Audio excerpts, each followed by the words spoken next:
Okay guys, going on to chapter number 2. Chapter number 2 कौन सा है? It's about genetics. Okay, what do you mean by genes? कहीं तो पढ़ा है सर, बहुत पहले 9th में कहीं तो पढ़ा था एक सेल के बारे में. सेल के अंदर होता है न्यूक्लियस, न्यूक्लियस के अंदर से जाता है DNA. Now what is this DNA? जब हम लोग बात करते हैं डीएनए की या फिर जीन्स की इन जनरल, हमने कहीं तो ऐसे पढ़ा रहेगा कि जीन्स क्या करते हैं, दे आर कैरियर्स. सही बात है. क्या कैरी करते हैं जीन्स? तो they carry the characteristics. From whom? From parents to whom? To their offsprings. मतलब क्या, उनके बच्चों में. कैरेक्टरिस्टिक्स में क्या क्या आ सकता है? हाइट, ठीक है ना, कलर ऑफ हेयर, बराबर. और क्या आ सकता है? अभी फिजिकल एस्पेक्ट्स छोड़ देंगे तो फिर बिहेवियरल एस्पेक्ट्स भी आते हैं. उनका बिहेवियर कैसा है, राइट. ये सारी चीज़ें जो है ये कैरी होते हैं. इसके साथ साथ हमने कभी तो ऐसा भी पढ़ा रहेगा कि डायबिटीज़ होता है. Diabetes is a hereditary disease. मतलब क्या कुछ कुछ डिसीजेस भी कैरी हो सकते हैं सर. कैसे? जीन्स के अंदर. ये तो हमने पढ़ा था कहीं ना कहीं, इतना बेसिक नॉलेज तो हमें है. बट ये हम जब बोलते हैं कि ये जीन्स कैरी करते हैं तो कैसे कैरी करते हैं, what is the mechanism behind it? That mechanism we are going to learn in this chapter, which is genetics, chapter number 2 of your syllabus for ICSE 10th standard. Starting on with some basics. What is genetics? उससे पहले ये genetics जो jeans की जो पढ़ाई है ये किसने की थी? For every subject there is a father of that subject who is the pioneer, जिसने वो सब्जेक्ट को पढ़ा, स्टार्ट किया, right. So in this topic, particular topic of genetics, Gregor Johann Mendel, he is known as the father of genetics. Why? Because he is the one जिन्होंने rules दिए हैं. इन्होंने क्या किया था, मेंडल साहब ने, इन्होंने 7 साल, फॉर 7 years ही स्टडीड जेनेटिक्स ऑफ पीज. जो हम लोग मटर की सब्ज़ी खाते हैं, वो मटर पे उन्होंने 7 साल रिसर्च किया. ये सारे रिसर्च को उन्होंने डॉक्यूमेंट किया, लिखा. हर बार क्या ऑब्जर्वेशंस आए, सारे ऑब्जर्वेशंस लिखे. And then he came up with the laws of genetics, जो हम लोग आगे इस चैप्टर में पढ़ने वाले हैं. Fine. So he is known as the father of genetics. But the definition of genetics was given by someone else. That was W. Bateson. अरे यार यार क्या कर दिया मैंने, extremely sorry. It was given by W. Bateson. What is the definition? Definition says genetics is the study of, it is the study of transmission of body features. Body features में क्या क्या आ सकता है? सिमिलरिटीज़ और differences. Similarities as in क्या? For example, अगर let's say यहाँ पे कहीं पे मैं बना लेता हूँ. Fine. A man with black hair marries a woman with brown hair. Okay, this is not brown, but don't judge, just an example. Fine. Now what happens is color of hair is the main characteristics we are talking about. ठीक है ना. इसमें दो चीज़ें हो सकते हैं उनके बच्चे की. या तो उनके बच्चे के बाल हो सकते हैं ब्लैक या फिर हो सकते हैं ब्राउन, राइट. सही बात है. So when we talk about similarities, I can say कि अगर उस बच्चे के बाल हो गए black, fine, then he has a similarity with his father's hair, but he has a dissimilarity between his mother's hair and his hair. Fine. So when we say behavioural features या फिर body features, it can be in terms of similarities और it can be in term of differences. Fine, this is okay. So next we move on to transmission of body features from parent to offspring and laws relating to such transmission. What is the definition saying? The definition is saying genetics is nothing but the study of what? The transmission of body features. कहाँ से कहाँ पे जाने वाला है? Parent से लेके offspring तक जाने वाला है. और इस स्टडी के साथ साथ कुछ लॉज भी है ट्रांसमिशन के. वो लॉज क्या है वो बाद में पढ़ेंगे. Fine, that is the definition, very easy definition. Next we go on to a term that is called as heredity. ये भी हमने बहुत बार सुना है. कहीं ना कहीं कोई कहता है ये हेरिडिटरी आया है तुझ में, या डायबिटीज़ हेरिडिटरी आया है. तो ये हेरिडिटी क्या होता है? Heredity is a process by which transmission of genetically based characteristics are transmitted from parent to offspring. मतलब क्या? ऊपर हमने पढ़ा जेनेटिक्स क्या है? स्टडी है. किसका? ट्रांसमिशन का. हेरिडिटरी क्या है? हेरिडिटरी प्रोसेस है. किसका? ट्रांसमिशन का. Fine, genetics was a study and heredity is the process by which the transmission occurs. यहाँ तक समझा? एकदम इजी डेफिनेशन है, बिल्कुल कंफ्यूज नहीं होना है. एक जगह पे हम लोग स्टडी की बात कर रहे हैं, दूसरी जगह पे हम लोग प्रोसेस की बात कर रहे हैं. Fine. The third definition is variation. Variation is what? The differences found between the young ones of the same parent or various individuals belonging to one species is called variation. थोड़ा confuse हुआ sir. Okay, इसको थोड़ा और आसानी से बात करते हैं. फॉर एग्जाम्पल ऊपर वाला जो एग्जाम्पल था ना, यही वाला एग्जाम्पल को कैरी आउट करते हुए मैं बोलता हूँ कि इन्होंने शादी की, इनको हुए 2 बच्चे. ठीक है, एक बच्चे के है ब्लैक हेयर और दूसरे बच्चे के है ब्राउन हेयर. हो सकता है, क्यों नहीं हो सकता? डेफिनेटली हो सकता है. तो ये तो सेम पेरेंट के दोनों बच्चे हैं ना, but still they have different colour of hair, which is what we call differences, which is what we call the variation between the young ones of the same parent. इतना समझा? Same parent के 2 young ones है, दोनों में variation है, इसको हम लोग वेरिएशन बोलेंगे. या फिर नेक्स्ट पार्ट क्या था? नेक्स्ट पार्ट था और various individuals belonging to one species are called variation. As in what? अरे ऐसा समझो, स्पीसीज की बात करते हैं डॉग्स की. एक फीमेल डॉग को बहुत सारे पपी हुए, 5-6 पपीज़ होते हैं, इतना तो पता है हम लोगों को. अब हर पपी का कलर सेम होता है क्या? नहीं होता.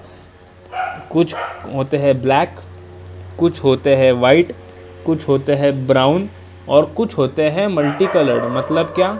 उनके पैचेस रहते हैं. वाइट कलर का बॉडी रहेगा, उसके ऊपर ब्राउन पैच रहेगा या फिर ब्लैक पैच रहेगा. देखा है ना? तो ये सेम स्पीसीज़ है, ये सेम स्पीसीज़ में भी डिफरेंसेस है. इनको हम लोग बोलेंगे वेरिएशन. समझी बात? तो वेरिएशन क्या है? The differences found between the young ones of the same parent. एक ही पेरेंट के 2 बच्चों में जो डिफरेंसेस है वो, या फिर एक ही स्पीसीज़ को बिलोंग करने वाले कई सारे इंडिविजुअल्स में जो डिफरेंसेस है वो, उनको हम लोग बोलेंगे variation. This is fine. Moving on to how does transmission take place. ये सर आपने बोला ट्रांसमिट होता है, हमको पता है सेल्स के थ्रू होता है, ये भी हमको पता है, लेकिन ये सेल्स कौन से सेल्स है? तो इनकी बात करते हैं. अगर इनको मैं 2 में बाइफर्केट करूँगा, सबसे पहले that is male and female. Okay, male and female में बाइफर्केट करने के बाद मेल में या तो हो सकता है एनिमल या तो हो सकता है प्लांट, फीमेल में हो सकता है या तो एनिमल या तो हो सकता है प्लांट. ना मेल में जो एनिमल है उनमें जो सेल्स है जो कैरी करते हैं इस चीज़ को, जो ट्रांसमिशन को कैरी करते हैं, उसको हम लोग बोलते हैं sperms. Reproductive system. Pollen grains तो सुना है, एनिमल्स का जाने दो, प्लांट्स की बात करते हैं. पॉलन ग्रेन्स तो सुना है, राइट? हमने ये पढ़ा है पहले भी. पॉलन ग्रेन्स क्या होते हैं? एक फ्लावर से दूसरे फ्लावर पे जाते हैं, बराबर, and then that is how pollination occurs. तो ये पॉलिनेशन में जो पॉलन ग्रेन्स है, those are the male gametes. Okay, which carry the characteristics. अभी प्लांट में क्या क्या कैरेक्टरिस्टिक्स हो सकते हैं? फूल का कलर, राइट, फूल का स्ट्रक्चर, राइट, ये सारी चीज़ें. फीमेल्स की अगर बात करें, फीमेल में अगर एनिमल है तो उसको हम लोग बोलते हैं ओवा या फिर एग सेल. एंड अगर प्लांट्स है तो उनको हम लोग बोलते हैं ओव्यूल्स। हाइबिस्कस प्लांट का देखा था सर, याद है क्या कुछ? एक हाइबिस्कस प्लांट हुआ करता है, ऐसा नहीं होता, बट व्हाटएवर, उसको यहाँ पे होता है एक सेट। ये हो क्या इसका तंडी, इसको होते हैं क्या, ऐसे एंथर्स होते हैं इसको। फाइन, इमेजिन करो ना यार। एंड देन ये ट्यूब के एंड पे इधर एक वाइट कलर का कुछ तो होता था, जिसके अंदर होता था ओव्यूल, जिसके अंदर होता था उसके गैमेट्स। Fine, moving on. अच्छा, गैमेट्स की बात समझा, ये सब एक बार पॉज करके तुम लोग लिख लो। फाइन, यहाँ तक बात समझी, गैमेट्स क्या होता है? ये सिर्फ गैमेट्स कौन से प्लांट्स में क्या गैमेट्स है उनको क्या कहते हैं, एंड एनिमल्स के जो गैमेट्स हैं इनको क्या कहते हैं, बस इसका क्लासिफिकेशन है और कुछ नहीं। अभी हमने अभी तक क्या क्या पढ़ा? हमने पढ़ा कि जेनेटिक्स क्या होता है। जेनेटिक्स क्या है sir? Genetics is the study. Genetics पढ़ा, उसके बाद हमने क्या पढ़ा? हेरिडिटी। हेरिडिटी मतलब क्या था? Process of what? Process of the transmission of what? Of the transmission of the characteristics which are transmitted from the parent to the offspring। अभी हमको देखना है कि ये कैसे होता है, ट्रांसमिशन होता कैसे है, उसका मैकेनिज्म क्या है। इस मैकेनिज्म को पढ़ने के लिए हमको पढ़ने पड़ेंगे रूल्स। कौन से रूल्स? जो रूल्स या फिर जो लॉज बनाए थे मेंडल साहब ने। मेंडल ने क्या किया था? 7 years ही studied the genetics of a pea plant and he came up with the laws. ये लॉज को पढ़ते हैं अभी, पूरा ध्यान देना, full focus, full attention, okay, and write it down afterwards. अभी लेक्चर के साथ मत लिखना, बाद में लिखना पॉज करके। First law, the first law says that, what is it? The law of dominance. The first law is the law of dominance. अच्छा, इसका नाम याद रखना है, एंड लॉ के अंदर क्या दिया है वो याद रखना है, एंड इसमें जो डायग्राम है वो याद रखना है। So this is a very very important part of your chapter. First law is the law of dominance which says that in heterozygous condition, in heterozygous condition, अरे यार, इन हेट्रोजाइगस कंडीशन मतलब hybrid condition. इसका मतलब क्या होता है? Let's check it out. 2 genes controlling one character are contrasting. Example, tall versus dwarf. For example, एक mail ने शादी की एक फीमेल के साथ, मतलब मैन ने शादी की एक वुमेन के साथ। जो मैन था वो था टॉल, जो वुमेन थी वो थी ड्वार्फ। मैन था से 7 feet हाई, विमेन थी से 5.5 feet। Fair enough, average height. अभी इनको जो बच्चा होगा, इनका बच्चा जो होगा, इसमें हाइट गवर्न करने के लिए 2, height is what? 1 character, right? 1 character, that is height. इसमें जीन्स कौन से आ सकते हैं? पापा के जीन्स क्या है? टॉल है। मम्मी के जीन्स क्या है? डॉर्फ है। तो बच्चे में क्या जा सकता है? या तो टॉल या तो डॉर्फ, दोनों में से एक हो सकता है बच्चा। तो we say that when there are 2 genes tall and dwarf of same character, that is height, then we say they are contrasting, मतलब एक दूसरे को अपोजिट है, देन वी से it is a heterozygous condition, मतलब हाइब्रिड कंडीशन। प्योर कंडीशन कब होगा? Pure condition मतलब क्या कि जो पापा है वो भी है 7 feet, जो मम्मी है वो भी है 7 feet। तो क्या होगा? दोनों में से 7 feet मतलब क्या होगा? बच्चा भी 7 feet ही होने वाला है।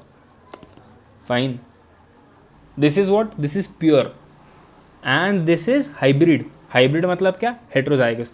तो फर्स्ट लॉ क्या बोलता है? जब भी there is a hybrid condition out of 2 contrasting alleles. Alleles मतलब क्या? अरे नया वर्ड आया वापिस। एलेलीज मतलब क्या? The alternative form of genes on 1 chromosome. अरे क्रोमोसोम पैर में रहता है, हमने पढ़ा था, याद है क्या? क्रोमोसोम्स पैर में होते हैं, याद है।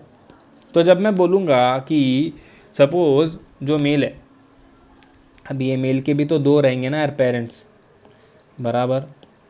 ये मेल के भी दो पेरेंट्स रहेंगे, इसके पापा इसकी मम्मी।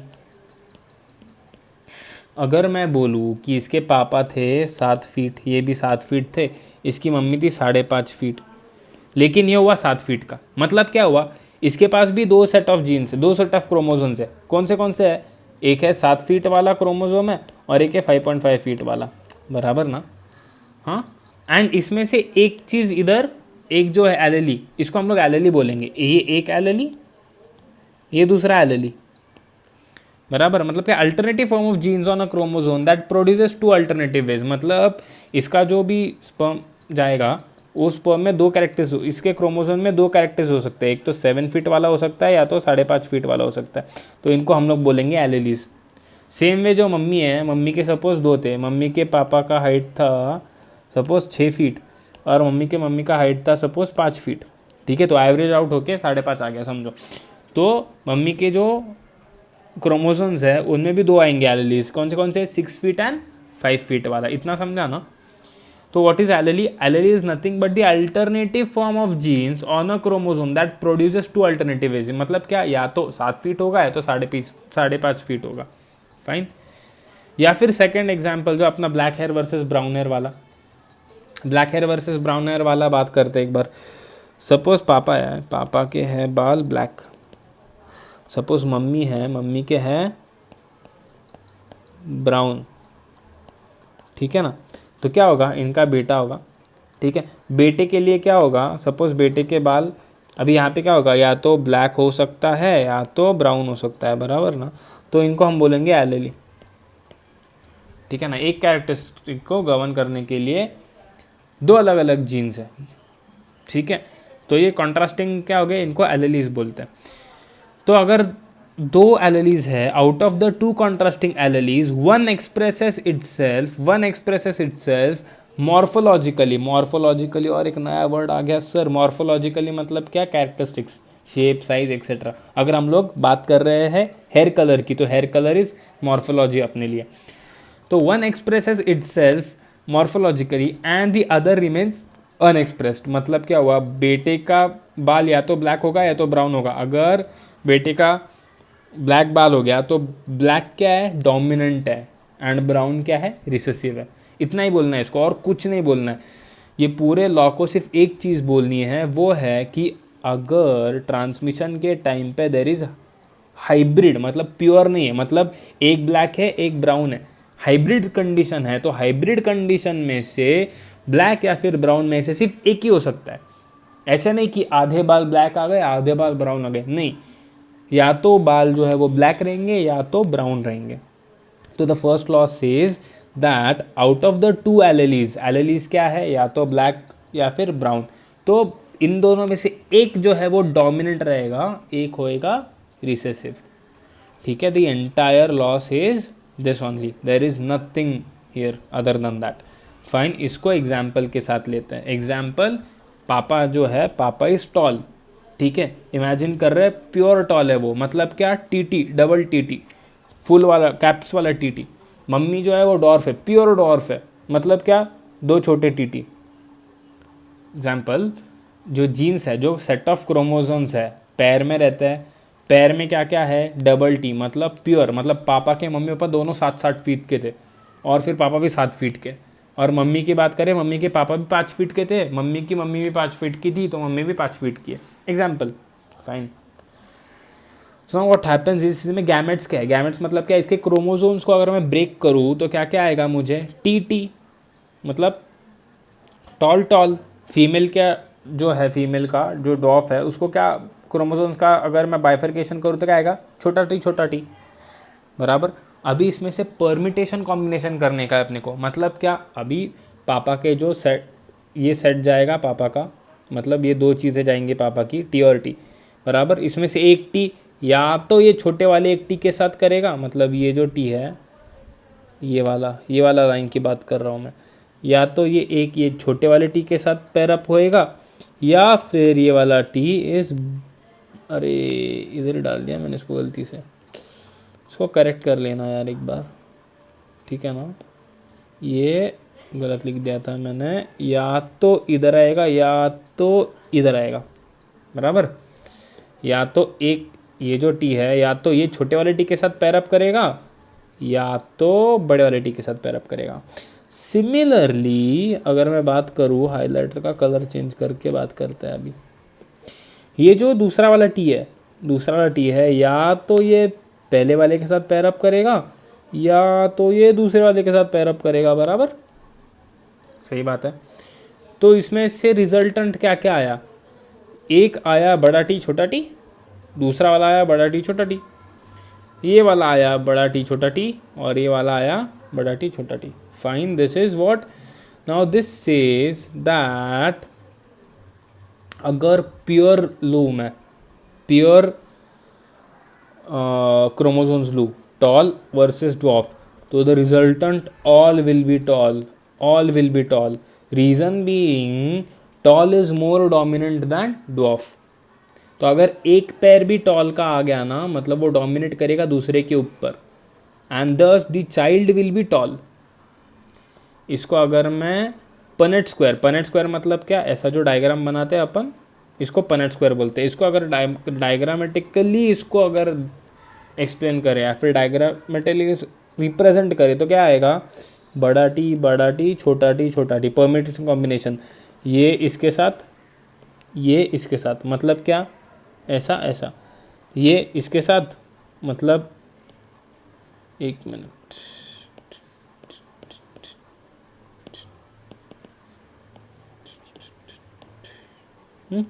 अभी देखना, हाइलाइटर पे फोकस करना, सिर्फ हाइलाइटर पे।